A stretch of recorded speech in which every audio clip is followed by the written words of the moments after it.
ठरलं. तर मग या मालिकेच्या आजच्या भागामध्ये महिप्त शिखरे मागे वळून पाहतात. तर महिप्त शिखरेच्या समोर आता प्रतिमा हत्या उभ्या असतात.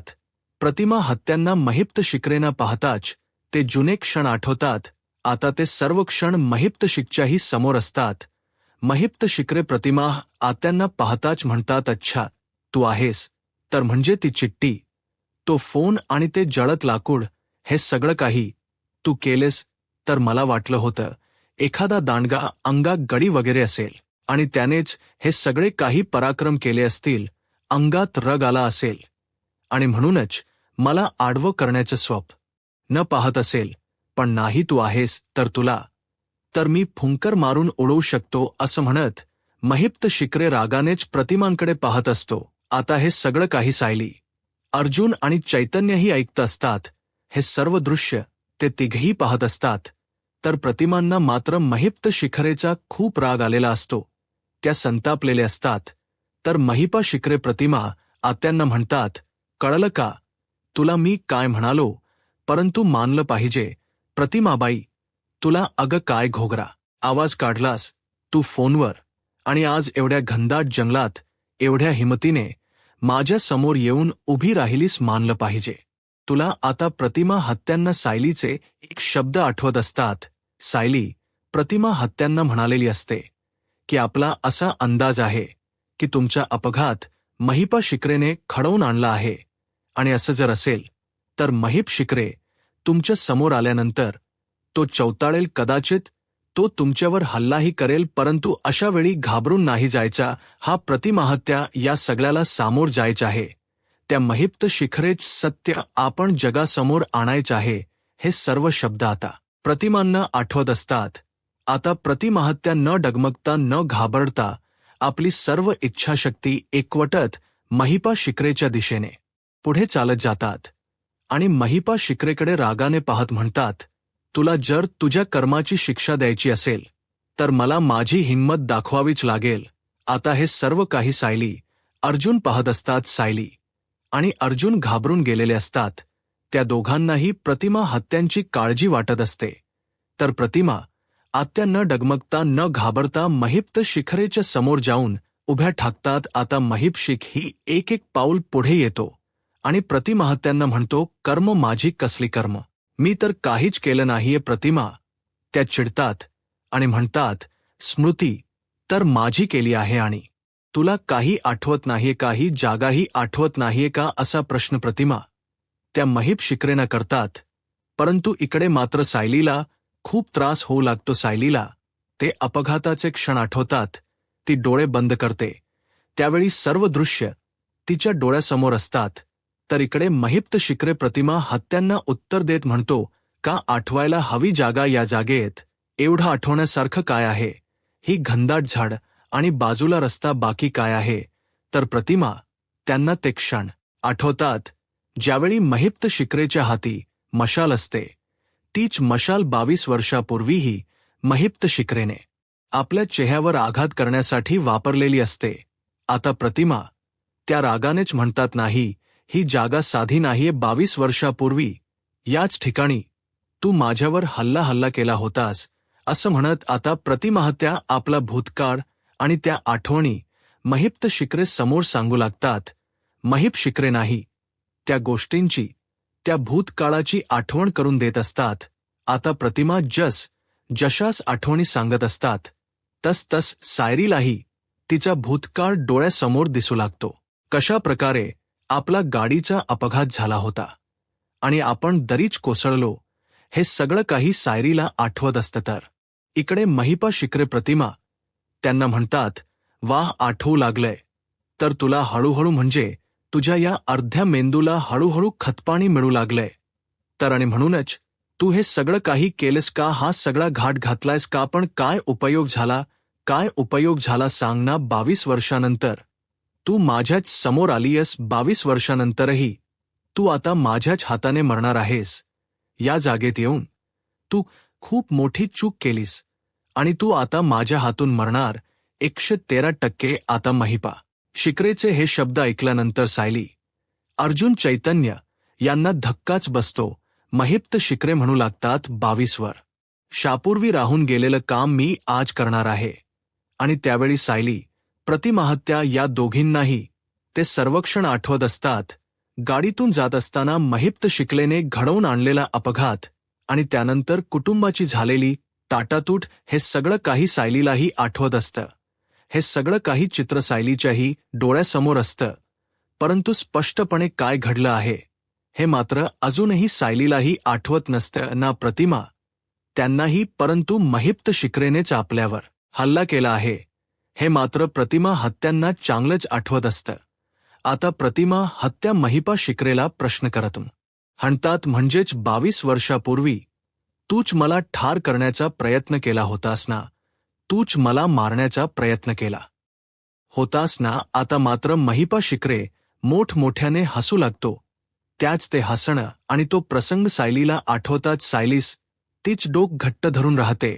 कारण सायलीला या सगळ्या घटनांमुळे त्रास होत असतो.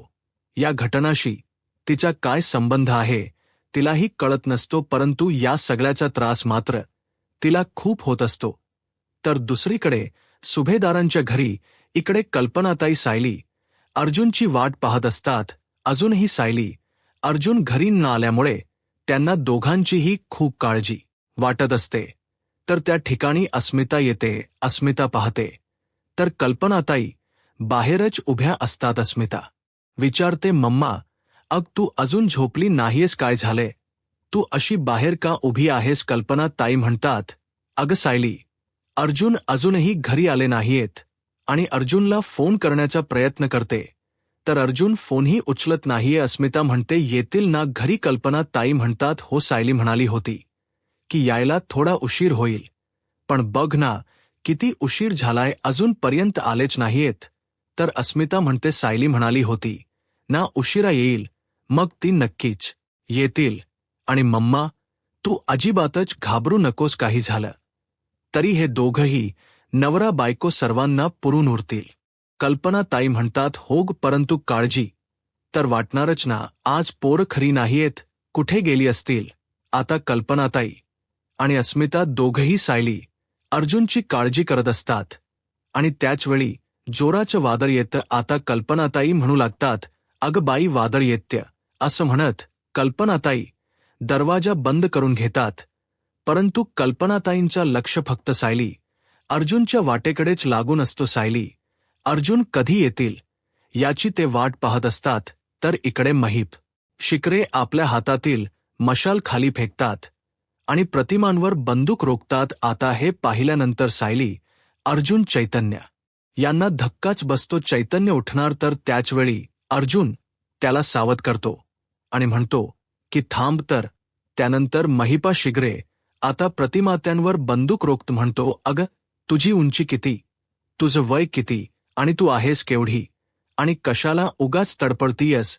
अगं, माझ्यावर डोळेवर वर करून पाळतेस का माझ्यासमोर आणि मला बोलतीयस, मला उलट उत्तर करतेस? असं म्हणत महिप्त शिकरे प्रतिमा त्यांना त्रास देऊ लागतात. महिप्त शिकरे म्हणतात, माझ्यावर डोळेवर करून पाहण्यापेक्षा, मला उलट उत्तर विचारण्यापेक्षा, मला प्रश्न विचारण्यापेक्षा तुझी शेवटची इच्छा काय आहे याचा विचार कर. नव्याची आठवण काढ आणि तुझ्या लाडक्या मुलीची आठवण काढ, कारण आता तुला मी सोडणार नाही. 22 वर्षापूर्वी जे काम राहून गेलं होतं ते काम आता काही झालं तरी 113% मी पूर्ण करणारच. तुला पूर्वीच आठवत असेल किंवा नसेल याच्याशी माझं काही देणं घेणं नाही, परंतु आज तुझी वेळ आली आहे आणि आज तुझी वेळ संपणारही आहे. असं म्हणत महिप्त शिकरे प्रतिमाहत्यांना खूप त्रास देत असतात. या सगळ्यामुळे प्रतिमाहत्या खूप घाबरून गेलेल्या असतात. महिप्त शिखरे त्यांच्यावर गंध रोखून असतात आणि या सगळ्यामुळे प्रतिमाहत्या खूप बिथरून गेलेल्या असतात. महिप्त शिखरे म्हणू लागतात, प्रतिमाबाई, आता तुझा खेळ संपला, आता तुला कोणीच वाचवू शकणार नाही. परंतु त्याचवेळी आता प्रतिमा त्यांना सायलीचे शब्द आठवतात, ज्यावेळी महिप्त शिखरे तुमच्यावर गण रोकेल त्यावेळी ती गण कशा प्रकारे धुडकावून लावायची हे सगळं काही सायलीने प्रशिक्षण दिलेलं असतं आणि अगदी प्रतिमा आत्याने तसट केलेलं असतं. आणि म्हणूनच महिपा शिकरेच लक्ष विचलित करत त्याच्या हातातील गन फेकून देत आता. प्रतिमा आत्या तिथून पळ काढण्याचा प्रयत्न करतात. महिपा शिकरे म्हणू लागतात, किती दूर जाणार आहेस रतिमाबाई, आज तू माझ्या हातून सुटणार नाही असं म्हणत आता महिपा शिकरे प्रतिमा मात त्यांच्या मागे मागे जाऊ लागतात. सायली, अर्जुन आणि चैतन्य ही निघालेले असतात, परंतु त्याचवेळी महिप्त शिगरेची माणसं आता त्या तिघांनाही घेरून धरतात आणि त्यांना मारण्याचा प्रयत्न करतात. इकडे प्रतिमा त्या धाप टाकत ज्या पद्धतीने सायलीने आपला सुटका करून घेण्यासाठी रस्ता सांगितलेला असतो त्याच ठिकाणी निघालेले असतात, परंतु प्रतिमा त्यांना खूप त्रास होत असतो आणि त्यांच्या मागे मागे महिप्त शिकरे त्यांच्या शोधात आलेला असतो. तिकडे सायली, अर्जुन आणि चैतन्य मात्र अडकलेले असतात. आता अर्जुन आणि चैतन्य त्या गुंड्यांचा सामना करतात, तर अर्जुन म्हणू लागतो सायली, ज्या आता सायली धावत पळत प्रतिमा त्यांच्या काळजीपोटी निघालेली असते, तर इकडे महिप्त शिकरे प्रतिमांना मारण्यासाठी त्यांचा शोध घेत असतात. तर इकडे अर्जुन आणि चैतन्य त्या गुंडांशी 2 हात करतात आणि या सगळ्यातून स्वतःची सुटका करून घेण्याचा प्रयत्न करत असतात. तर दुसरीकडे प्रतिमा त्या स्वतःचा जीव वाचवण्याचा प्रयत्न करत असतात. तर महिप शिकरे प्रतिमात्यांच्या मागे मागे त्यांच्या शोधात त्यांना मारण्यासाठी येत असतो. आता सायली ही प्रतिमाहत्यांच्या शोधात प्रतिमाहत्यांच्या काळजीपोटी त्यांच्या मागे मागे त्यांना शोधत निघालेली असते, परंतु सायलीला प्रतिमाहत्या कुठेच दिसत नसतात. तर इकडे अर्जुन आणि चैतन्य या गुंडांमध्ये अडकलेले असतात. त्या गुंडांना ते मारण्याचा प्रयत्न करत असतात, त्यांचे वाळ परतवून लावण्याचा प्रयत्न करत असतात. अर्जुन आणि चैतन्य त्या ठिकाणी दोघेच असतात, परंतु महिपा शिकलेनी आपली असंख्य माणस तिथे ठेवलेली असतात आणि म्हणूनच अर्जुन आणि चैतन्याला त्यांची सुटका करून घेणं खूप कठीण झालेलं असतं. तर दुसरीकडे पाहायला मिळतं, अर्जुनने सांगितल्याप्रमाणे रविराज सर पोलीस स्टेशनमध्येच असतात. यांचा जीव कासावीस होत असतो. त्यांना प्रतिमाहत्या सायली, अर्जुन यांची काळजी वाटत असते. रविराज सर मनाशीच म्हणतात, तिथे नक्की काय घडत असेल काहीच अंदाज लागत नाहीये. त्याचवेळी आता कदम येतात आणि म्हणू लागतात, सर तुम्ही बसाना. रविराज सर म्हणतात, नाही नको कदम. रविराज सरांना म्हणतात, सर तुम्हाला पाणी पाहिजे आहे का? रविराज सर म्हणतात, नाही नकोय कदम. एक काम कराल का, आमच्या अपघाताच्या फाईल काढल्या असतील ना? असतीलच नाही ते तर. आता कदम म्हणू लागतात की हो, काल सावंत साहेब त्याचाच अभ्यास करत होत्या आणि त्या फाईल आहेतच. रविराज सर म्हणतात, बरं मला आणून देशील का ते? तर आता कदम रविराज सरांना त्या फाईल आणून देतात. आता रविराज सर त्या फाईलची स्टडी करण्यासाठी पुन्हा एकदा त्या सर्व फाईल ओपन करून पाहत असतात. तर दुसरीकडे पाहायला मिळतं, सायली अर्जुनच्या काळजीने कल्पना ताईंचा जीव अगदी कासावीस होत असतो. त्यांना खूप त्रास होत असतो. त्यांना काहीतरी वाईट संकेत होतील यांची जाणीव होत असते आणि म्हणूनच आता कल्पना ताई देवी आई समोर हात जोडतात आणि म्हणू लागतात, देवी आई, माझा जीव एवढा घाबराबरा का झालाय? मला एवढी भीती का वाटत आहे? मला सायली अर्जुनची काळजी वाटत आहे. माझी 2ही मुलं खरी आली नाहीत देवी. आई, माझ्या 2ही मुलांचं रक्षण कर. आता कल्पना ताई आणि अस्मिता देवी आई समोर हात जोडतात आणि सायली अर्जुनसाठी प्रार्थना करू लागतात. त्या दोघांनाही सायली अर्जुनची काळजी वाटत असते. अजूनपर्यंत घरी न आल्यामुळे नक्की सायली अर्जुन कुठे असतील या काळजीने कल्पनाताईंचा जीव कासावीस होत असतो आणि त्याचवेळी देवी आई समोर लावलेले दिवे विजू लागतात. हवेच्या वेगाने ते दिवे जाणार हे पाहताच कल्पनाताई खूप घाबरून जातात. कल्पनाताई ते दिवे वाचवण्याचा प्रयत्न करत असतात. कल्पनाताई म्हणू लागतात, देवी आई, हा कसला संकेत आहे? माझ्या मुलांवर कोणत संकट तर येणार नाही ना देवी?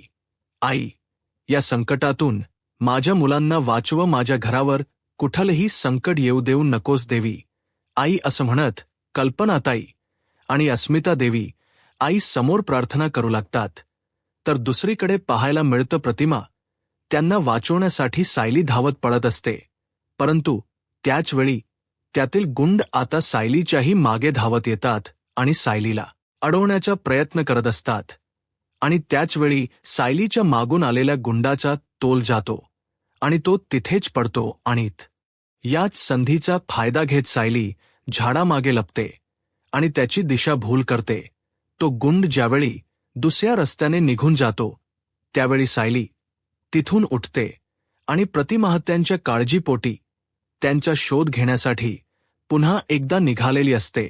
आता प्रतिमा हत्या जीवाच्या आकांताने पळत असतात, स्वतःचा जीव वाचवण्याचा प्रयत्न करत असतात आणि त्याचवेळी प्रतिमत्यांचाही तोल जातो आणि प्रतिमाहत्या त्याच ठिकाणी येऊन पडतात ज्या ठिकाणी प्रतिकमात्यांवर खात झालेले असतात. आणि ज्यावेळी प्रतिमत्या खाली पडतात त्यावेळी प्रतिमांना ते सर्व प्रसंग आठवतात. मपत शिकलेने आपल्यावर कशा प्रकारे हल्ला केलेला असतो आणि तेच जागा असते. हे सर्व काही क्षण त्यांच्या डोळ्यासमोर असतात. आता प्रतिमा त्यांना आठवतो तो आपला अपघात ज्यावेळी सुभेदारांच्या घरून निघालेले असतात त्यावेळी प्रतिमत्यांचा झालेला तो अपघात आणि त्या अपघातानंतर महिपशिक जवळ वाचवण्यासाठी मागितलेला हात, मग त्यांनी केलेला तो हल्ला आणि प्रतिमांना झालेला तो त्रास 22 वर्षांनंतरही सर्व दृश्य त्यांच्या डोळ्यासमोर असतात. आणि त्याचवेळी त्याच पद्धतीने महिप्त शिखरेही त्यांच्या समोर आलेला असतो. आता प्रतिमा हत्या महिप शिखरेपासून स्वतःला वाचवण्याचा प्रयत्न करत असतात, परंतु त्याचवेळी महिप्त शिखरेचा गुंडही प्रतिमाहत्यांच्या मागे येऊन उभा राहतो आणि म्हणूनच प्रतिमाहत्यांना तिथून स्वतःची सुटकाही करून घेता येत नाही. महिप शिखरे ही समोरून येतात आणि मागून त्यांची माणसं आता प्रतिमाहत्या या सगळ्या पेचात अडकलेल्या असतात. तर दुसरीकडे पाहायला मिळतं अर्जुनही स्वतःची सुटका करून घेण्याचा प्रयत्न करत असतो, परंतु त्याचवेळी त्याची माणसं आता अर्जुनवरही हल्ला करतात. आता अर्जुन कसाबसा फोन करत आता इन्स्पेक्टर सावंत यांना घडलेला सर्व प्रकार सांगतो, परंतु त्याचवेळी पुन्हा एकदा ती माणसं अर्जुनवर हल्ला करण्यासाठी येतात. आता तो हल्ला परतवून लावण्यासाठी चैतन्य त्या ठिकाणी आलेला असतो. चैतन्य अर्जुनला म्हणतो, अर्जुन तू प्रतिमांकडे जा, मी यांना पाहतो. आता अर्जुनही तिथून निघालेला असतो आणि या सगळ्याचा सामना करण्यासाठी चैतन्य मात्र एकटाच तिथे असतो. तर इकडे प्रतिमाहत्या घाबरून गेलेल्या असतात. महिप शिखरे प्रतिमांना म्हणू लागतो, पृथ्वीच्या दुसऱ्या टोकावर जरी गेलीस ना तरी मी तुला शोधून काढणार आणि तुझा जीव घेणार, हे मात्र विसरू नकोस. प्रतिमाहत्या खूप घाबरलेले असतात, त्यांचा जीव कासावीस होत असतो. त्यावेळी तिथे कोणीच नसतं, फक्त महिप्त शिखरे आणि महिप्त शिखरेचे गुंड प्रतिमा आत्यांसमोर उभे असतात. तर महिप्त शिखरे प्रतिमाहत्यांना म्हणू लागतो, तुझ्या कपाळावर काय बरं लिहिलंय? मी महिप्त शिखरेच्या हातून मरण नार होना. तुझ्या ह्या कपाळावर लिहिलेली रेषा आज खरी होणार आहे, असं म्हणत महिपा शिखरे प्रतिमांना त्रास देऊ लागतात. आता महिपा शिखरे प्रतिमा त्यांना विचारतात, बोल, मी तुला कसं मारू? म्हणजे तुझ्यावर बंदुकीची गोळी झाडू की तुझा गळा आवळू? नाही, तुला आता मारण्यासाठी मला काहीतरी वेगळंच करावं लागेल. आठवलं? तुला आगीची भीती वाटते ना? मग आता मी तुला उभं जाणार, असं म्हणत महिपा शिखरे प्रतिमाहत्यांना घाबरवत असतात. प्रतिमाहत्या घाबरून गेलेल्या असतात. महिपा शिखरे प्रतिमा हत्यांना म्हणू लागतात, आता तर मी तुझी तंदुरीच करणार आहे. धर बबलू, तिला पकड. आणि ज्यावेळी महिप्त शिखंचा गुंड प्रतिमा हत्यांना पकडतो त्यावेळी प्रतिमा आत्या स्वतःची सुटका करून घेण्यासाठी सायलीने त्यांच्याजवळ दिलेला स्प्रे आता त्याच्या डोळ्यावर मारते आणि स्वतःची सुटका करून घेते. आता प्रतिमा हत्या तिथून पळत सुटलेले असतात. महिप्त शिखरे म्हणू लागतात, अरे बबलू, धर ना, मी फक्त सगळे कापसाचेच गुंड पाळले आहेत. ही कापसाची मांस काहीच उपयोगाची नाही. आता जर तू तिला नाही धरलंस ना तर तुझ्यावरच गोळी झाडेन, असं म्हणत महिप शिखरे खूप चिडलेले असतात. तर इकडे अर्जुन स्वतःची सुटका करून घेत प्रतिमात्यांना शोधण्यासाठी निघालेला असतो आणि त्याचवेळी नागराजही त्याच ठिकाणी आलेला असतो. आता नागराजच्या समोर असणारा दगड, त्यावरून नागराजचा तोल जातो आणि तो तिथेच पडतो. आता नागराज काका तिथेच पडताच अर्जुनला आवाज येतो. अर्जुन म्हणू लागतो, हा कोणाचा आवाज आहे? आणि म्हणूनच अर्जुन आता नागराज काकांना शोधण्यासाठी पुढे पुढे येतो. तिथे त्याला कोणीच दिसत नसतं. इकडे नागराज काकांच्या पायाला चांगलंच लागलेलं असतं, परंतु अर्जुनपासून सुटका करून घेण्यासाठी आता नागराज काका एका झाडामागे लपतात. इकडे अर्जुन मात्र प्रतिमा हत्यांचा शोध घेत असतो, परंतु त्यावेळी हा आवाज नक्की कोणाचा आहे याचाही तो शोध घेत असतो. तर दुसरीकडे पाहायला मिळतं सुभेदारांच्या घरी आता प्रिया घराबाहेर येते आणि नागराज काकांना फोन करू लागते, परंतु नागराज काकांचा फोन लागत नसतो. तर प्रिया म्हणू लागते, या नागोबाचा फोन का लागत नाहीये? कन्फर्म या नागोबाने आणि त्या महीप शिकरेने नक्कीच माती खाली असणार. आता प्रिया घाबरून गेलेली असते आणि पुन्हा पुन्हा नागराज काकांना फोन करण्याचा प्रयत्नही करत असते. तर दुसरीकडे पाहायला मिळतं की प्रिया ही सर्वांच्या नकळतच घराबाहेर पडत असते. त्याचवेळी प्रियाला एक फोन येतो. तर प्रिया म्हणते, मी जरा घाईत आहे, तुझ्याशी नंतर बोलते. असं म्हणत नक्की काय घडलंय हे पाहण्यासाठी प्रिया ही निघालेली असते. आता अर्जुन नागराज काकांच्या जवळपास पोहोचलेला असतो. तो म्हणू लागतो, आवाज तर इथून आला होता, परंतु इथे तर कोणीच नाहीये. मग आत्या कुठे आहे? इथे मात्र नागराज चांगलाच कळवळत असतो. त्याला खूप त्रास होत असतो, परंतु स्वतःच्या आवाजावर कंट्रोल करत नागराज काका आता अर्जुनपासून स्वतःची सुटका करून घेतात.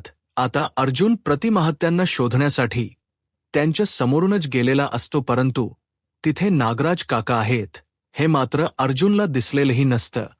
तर दुसरीकडे पाहायला मिळतं प्रतिमाहत्या स्वतःची सुटका करून घेण्यासाठी महीप शिकरेपासून पळत असतात, परंतु त्याचवेळी प्रतिमाहत्यांना एक शेकोटी दिसते आणि तेथीलच एक लाकूड घेत आता प्रतिमा हत्या महिपा शिखरेवर हल्ला करण्यासाठी तिथे उभ्या असतात आणि महिपा शिखरे येताच ते लाकूड घेऊन त्याच्या समोर उभ्या राहतात.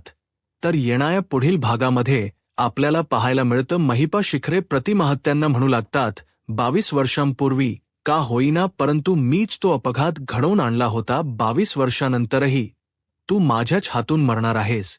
तर प्रतिमाहत्या म्हणतात, म्हणजे तू तर महीप शिखरे म्हणतात की हो, तो अपघात मीच घडवून आणला होता आणि हे सगळं काही आता रेकॉर्ड झालेलं असतं.